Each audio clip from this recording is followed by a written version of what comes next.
morning, children.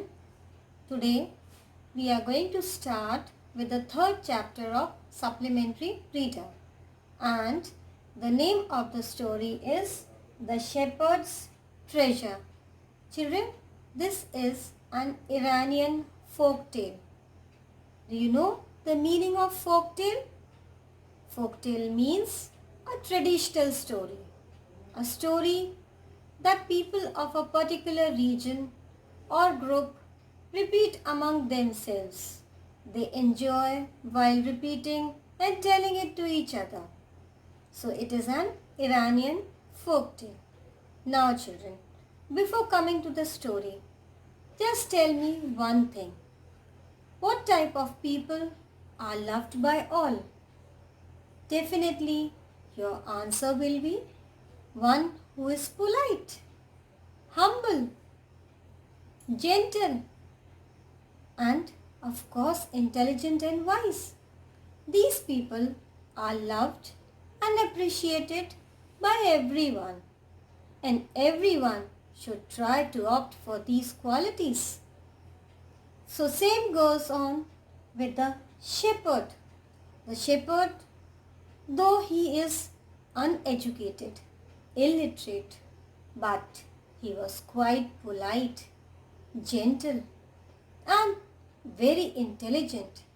And with his intelligence, he helped everyone, and he became the center of attraction.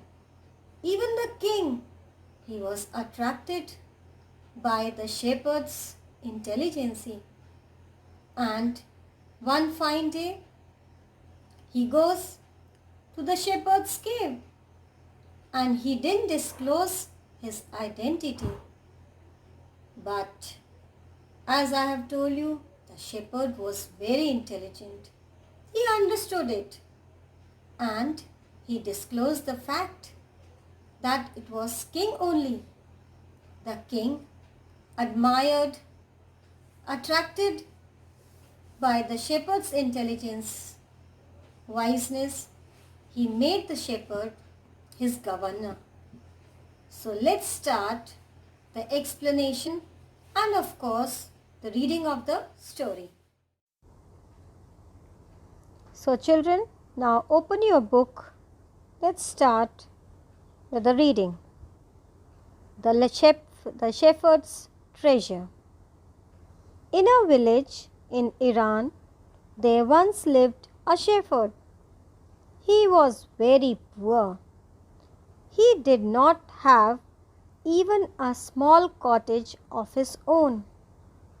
He had never been to school or learnt to read and write, for there were very few schools in those days. So children, this is a story of a shepherd. What is the meaning of a shepherd? A shepherd is a person who tends and rears sheep. So, once in a village there lived a shepherd. He was poor and he didn't have even a cottage to live. And children, he has never gone to school to read or write, because in those days there were very few schools. Though poor and uneducated, this shepherd was very wise.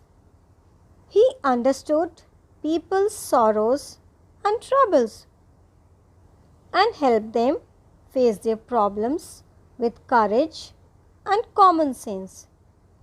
Many people came to him for advice.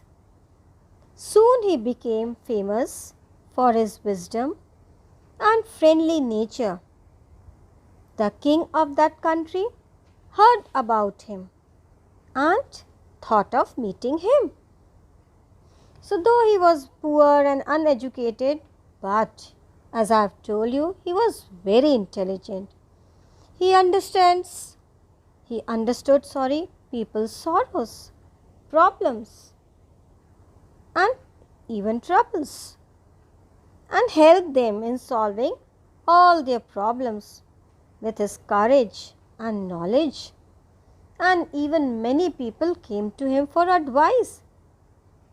And due to this nature, he became very popular, very famous for his intelligent and friendly nature. And you know, children, what happened then?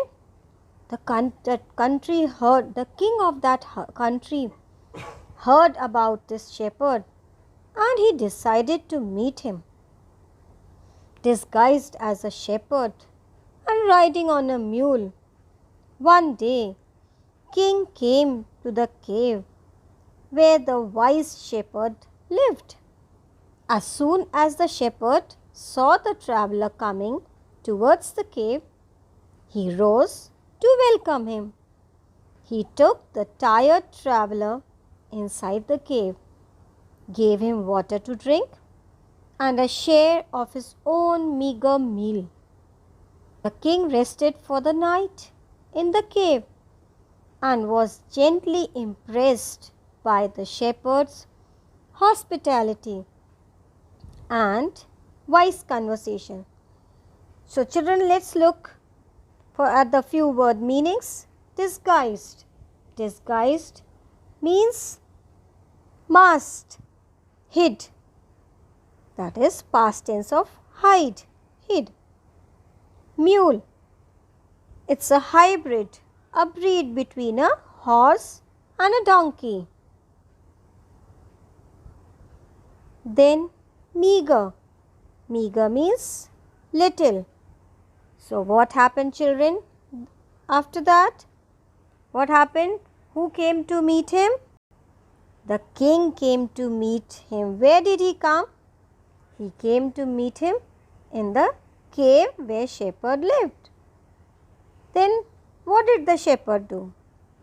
The shepherd welcomed the traveler and he took the tired traveler inside the cave.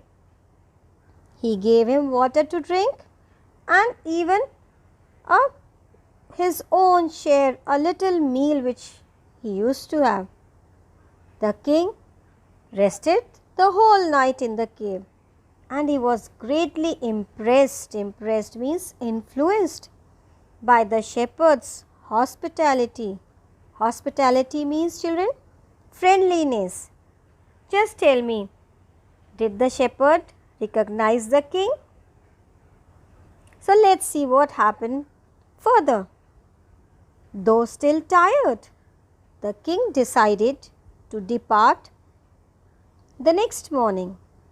He said, "Many thanks for your kindness to a poor traveler.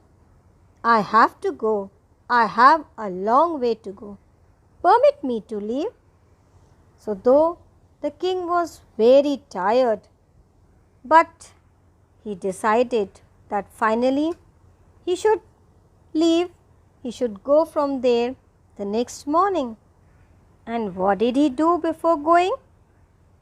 He thanked the shepherd for his kindness and he said that please allow me to leave as he has to go a long way. Looking straight into the eyes of his guest, the shepherd replied, "Thank you, Your Majesty, for paying me the compliment of a visit. So now tell me, what did the shepherd do? What did he say? Did he recognize him?" Yes, he recognized the king. How did we come to know that he recognized the king? Because he said, "Thank you, Your Majesty." Children, majesty is a word which is used to address a king, a title used for a king. So he thanked the king for coming and visiting him. The king was astonished as well as pleased. He is indeed very wise. He thought to himself, "I need people like him to work for me." And the king appointed this humble shepherd the governor of a small district. So what happened to the king? How the king reacted? react? The king was very surprised. Astonished means surprised, as well as pleased. Pleased means happy. Why he was surprised and happy? Because he was surprised to see the poor shepherd's intelligence, his wiseness, his knowledge. And then what did the king do? The king appointed this humble shepherd the governor of a small district. Although he rose to power and dignity, the shepherd remained as humble as ever. People loved and honored him for his wisdom, sympathy, and goodness. He was kind and just to one and all. His fame as a fair and wise governor soon spread throughout the country. So, though he became the governor of a small district, but what happened? Did he change? No. The shepherd remained as humble as ever. And the people, they loved him, they honored him for his knowledge, for his sympathy, and for his goodness. And children, he was kind to and fair to one and all. Everybody he treated equally. And now day by day he became very popular. And soon his popularity spread throughout the country. Now the governors of other provinces grew terribly jealous of him and began to talk to the king against him. They said, "He is very dishonest and keeps for himself part of the money that he collects as tax from the people. Why did he always carry with him," they added, "an iron chest? Perhaps he carried in it the treasure that he had secretly collected." So now children, there is a twist in the story. What is the change? What is the twist? The governors of other provinces, they became jealous of him and they started talking to the king against him. And you know what they said? You know what they say? They said that this shepherd is very dishonest and he also keeps a part of the money which he collects from the people as tax. And that is the reason why he always carries an iron chest. Children, chest is a box. After all, they said mockingly, he was an ordinary shepherd and could behave no better. Children, mockingly means playfully, making fun of. So, after all, they said, the other governors, they said that though he is an ordinary shepherd and he could not behave, he is not behaving in a proper way. Then children, let's see further in the story what happened. At first, the king did not pay attention to these reports. But how long could he ignore these governors and their endless stories about the shepherd? One thing was certain, the king discovered. The new governor did carry an iron chest with him all the time. So how did the king react, children? Did he come to all the stories? Did he started believing in the stories? No, he just ignored all these governors and their conversations and their endless stories. But the king found out that the new governor, this shepherd, always carries an iron box with him all the time. So, one day, the new governor was summoned to the palace. He came riding on his camel, and to everyone's delight, the famous iron chest was there, fastened securely behind him on the camel's back. So children, what happened one day? The governor was called for to the palace where the king lived, and the shepherd came on a camel, and everybody was very happy. Why they were happy?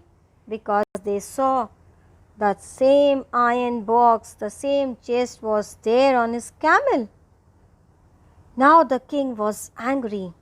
He thundered, "Why do you always carry that iron chest with you?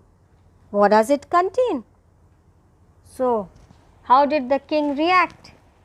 The king was very angry and he shouted, "Why do you carry that iron box with you? What does it contain?" The governor smiled. He asked his servant to bring in the chest. How eagerly the people standing around waited for the shepherd to be found out. So, the governor reacted in a very polite way, and he smiled, and he asked his servants to bring inside that box, and everybody was waiting eagerly to see what is there in the box. But how great was the astonishment, and even of the king himself, when the chest was opened. No gold or silver or jewels, but an ordinary blanket was all that came out. So what was there in the chest, children? Is there gold or silver? No, there wasn't gold or silver or any jewels, but an old blanket was inside that box. Holding it up proudly, the shepherd said, "This, my dear master, is my only treasure. I always carry it with me." So the shepherd took out that blanket very proudly, and he said that, "My dear master, this is my only treasure, and I always keep it with me." "But why do you carry such an ordinary blanket with you? Surely you are the governor of a district," the king asked. To which the shepherd replied with quite dignity, "This blanket is my oldest friend. It will still protect me if at any time your majesty should wish to take away my new cloaks." So what did he say?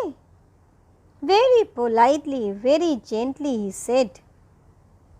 First the king asked him that, "Why do you carry, you are such a big governor of a district, why do you carry such an ordinary blanket?"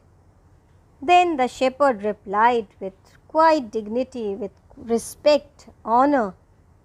He said that this blanket is my oldest friend, and it will protect me at any time. Even if you wish, even if you take away my new cloaks. Cloaks is the cloth, the robe which the governors wear, a long coat. So very politely he said that even if you take this new clothing, this blanket will protect me. How pleased the king was, and how embarrassed the jealous governors became to hear the wise men's reply. Now they knew that the shepherd was indeed the humblest and the wisest man in the land. The king made him the governor of a much bigger district that very day. So, what happened to the king? How did he react? The king was very pleased, and the other governors who were jealous, they felt very embarrassed to hear the shepherd's reply. And what was the reward, children, the king gave to the shepherd? The reward that the king gave was the king made him the governor of a much bigger district than before. So now he became the governor of a bigger district. So children, what is the moral of the story? The moral of the story is that we should behave in a polite and gentle manner, whatever the circumstances might be, whatever the conditions are there, whether we are as a simple person or whether we are on some big post. We should behave in a normal and gentle way to one and all, and we should not change ourselves even if we get some position in life. So that is the moral of the story, that we should be kind, gentle, polite all through our life, whether we are an ordinary person or whether we become a position, whether we get some position in life or whether we attain anything in our life. So children, these are the word meanings. You copy down all these word meanings in your notebooks and also read the story and enjoy the story. Thank you. Have a good day.